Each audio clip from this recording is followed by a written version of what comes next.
मानव तस्करी के 3 आरोपी जो है दुर्ग पुलिस के हत्थे चढ़ गए हैं। उसको कंप्यूटर ऑपरेटर की नौकरी लगाने के नाम पे लाओस ले जाया गया। लाओस में उसको पता चला कि वो कंप्यूटर ऑपरेटर की नौकरी नहीं बल्कि साइबर फ्रॉड करने के लिए उसको वहाँ पर लाया गया। कुछ केसेस में पता चला कि वो लोग कोई जॉब लेजिटिमेट जॉब नहीं बल्कि साइबर क्राइम के लिए वहाँ पर भेजा गया है उनको। शेयर ट्रेडिंग के नाम पर साइबर स्कैम्स हो रहे हैं, साइबर क्राइम्स हो रहे हैं। तो वो अक्सर देखा गया है कि वो कैम्बोडिया, लाओस में बैठे लोग ही कर रहे हैं। तो वो यही लोग हैं जो यहाँ से ले जाए जा रहे हैं, धोखे से ले जाए जा रहे हैं, वहाँ से उनसे ज़बरदस्ती क्राइम कराया जा रहा है। तस्करी विभिन्न प्रकार की होती है, कभी दारू की होती है, कभी गांजे की होती है और कभी दवाइयों की होती है और कभी कभार तो मानव तक तस्करी की कर दी जाती है। लेकिन तस्करी शब्द का उपयोग तब किया जाता है जब किसी भी वस्तु या इंसान की तस्करी इल्लीगल तौर पर कर दी जाए।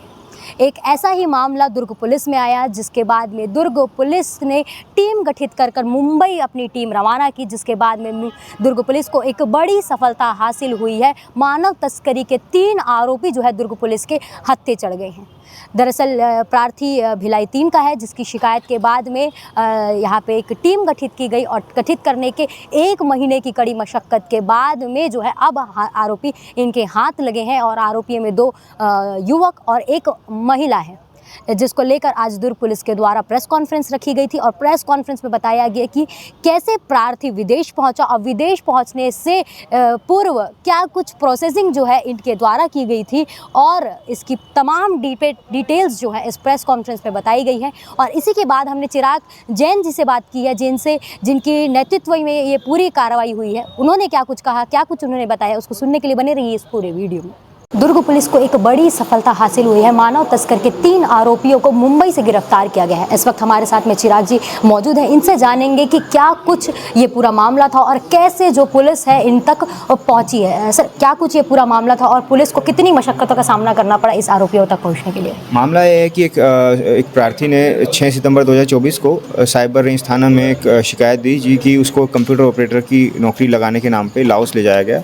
लाओस में उसको पता चला कि वो कंप्यूटर ऑपरेटर की नौकरी नहीं बल्कि साइबर फ्रॉड करने के लिए उसको वहाँ पर लाया गया और उसको वहाँ पर बंधक बना लिया गया था। लेकिन उसने वहाँ पर कॉन्ट्रैक्ट साइन नहीं किया और किसी तरह से वो अपने साहस से वापस इंडिया आया और यहाँ आके उसने शिकायत दी। और ये भी पता चला कि ऐसे और भी लोग हैं जो फंसे हुए हैं, जिनको साइबर स्लेव बना के वहाँ पर रखा गया है और उनसे साइबर क्राइम कराया जा रहा है। इसी सब को देखते हुए, इस सब सूचना के आधार पर 3 लोगों को मुंबई से गिरफ़्तार किया गया और उसमें से 2 लोग VS एंटरप्राइजेज नाम की एक कंपनी चलाते थे, जो लोगों को वैकेंसीज़ के एडवर्टाइजमेंट्स भेजते थे। और ये लोग मेनली लोगों को south east Asia, particularly Laos, Cambodia और इसके अलावा गल्फ़ कंट्रीज़ में भेजते थे। और इसमें मेनली मतलब लेजिटिमेट नेम जॉब्स के नाम पर ही भेजते थे, जैसे कारपेंटर, ड्राइवर, होटल स्टाफ। लेकिन कुछ केसेस में पता चला कि वो लोग कोई जॉब लेजिटिमेट जॉब नहीं बल्कि साइबर क्राइम के लिए वहाँ पर भेजा गया है उनको। सर, लगातार जैसे कि एक इसमें आपने बोला कि उनको नौकरी दिलाने के नाम पे ये जो तस्करी की जा रही थी, तो क्या वैकेंसी निकाली जाती थी या कुछ अन्य तरीक़ों से इन्हें झांसा दिया जाता था? वो क्या प्रक्रिया होती थी? देखिए, वो लोग जो एप्लीकेंट हैं वो उनको जॉब्स की रिक्वायरमेंट होती थी। जब उनके सामने एक वैकेंसी आती थी तो वो लोग उसमें अप्लाई करते थे, एक इंटरव्यू कराते थे व्हाट्सएप के माध्यम से।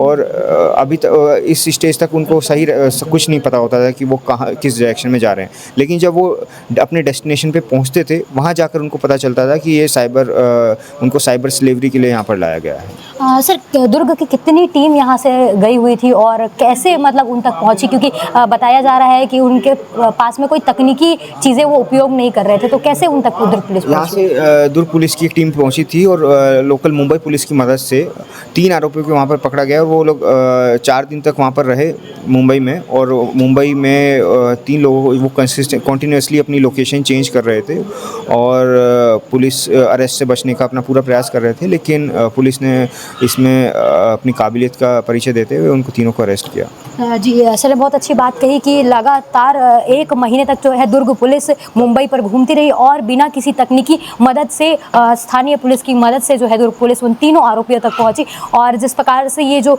रैकेट चलाया जा रहा था, इसमें और भी कुछ बड़े खुलासे हो सकते हैं, क्योंकि अभी अगर बातचीत करी जाए तो ऑफ कैमरा पता चला कि कई लोग ऐसे जो हैं अब भी वहाँ पर फंसे हुए हैं। लगातार इसकी अपडेट हम आपको देते रहेंगे, तब तक के लिए बने रहिए KP न्यूज़ के साथ में। धन्यवाद। इसने बोला कि कंप्यूटर ऑपरेटर का काम है। हैं, लेकिन वहाँ ये कंप्यूटर ऑपरेटर के रूप में ना भेज के वैकेंसी दिखा है कि कंप्यूटर ऑपरेटर है, लेकिन काम करा रहे साइबर स्कैमिंग का।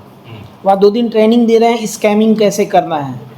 आपको सिम दिया जाएगा, आपको व्हाट्सएप में कैसे चीज़ें चैट करनी, कैसे उसको आपको उसके अकाउंट को उपयोग करना है। तो हम आपको दिखा रहे हैं कि 52 इंच का टीवी है, लेकिन वो केवल डब्बा है और दिख रहा है केवल 32 इंच, माने इस टाइप की चीज़ें हैं।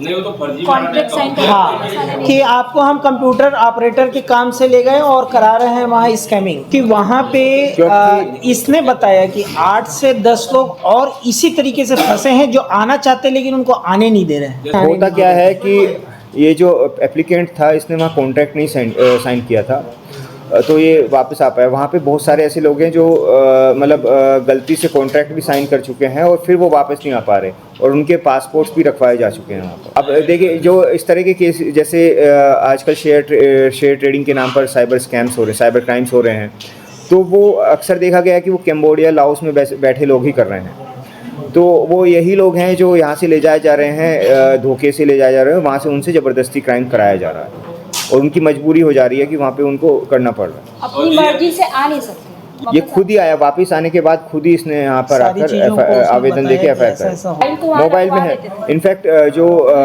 आरोपी लोग हैं उनके मोबाइल्स को भी तस्दीक किया है, उनके मोबाइल्स में भी कुछ एविडेंसेस मिले हैं हमें।